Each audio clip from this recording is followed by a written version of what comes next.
सातारा शहरालगत असणाऱ्या किल्ले अजिंक्यतारा येथे धर्मवीर छत्रपती संभाजीराजे भोसले यांचा राज्याभिषेक सोहळा मोठ्या उत्साहात संपन्न झाला। यावेळी साताऱ्यातील शिवप्रेमींनी किल्ले अजिंक्यताऱ्यावर मोठी गर्दी केली होती। दरम्यान ढोल ताशांच्या गजरात किल्ले अजिंक्यतारा परिसर गजबजून गेला होता। तसेच धर्मवीर छत्रपती संभाजीराजे भोसले यांची पालखीतून मिरवणूक किल्ले अजिंक्यताऱ्याच्या महादरवाजापासून काढण्यात आली होती।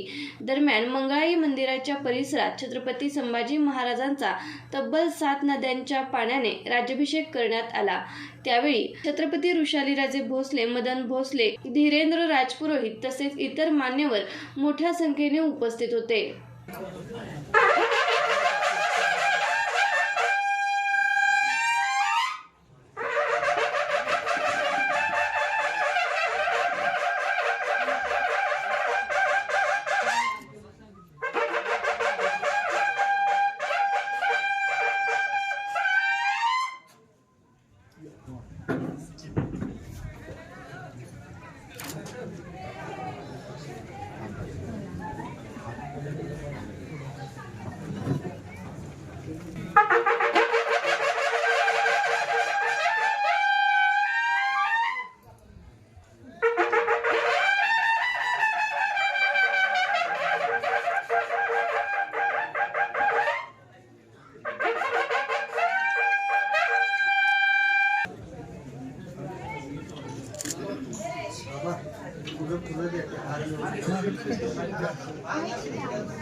Didn't that?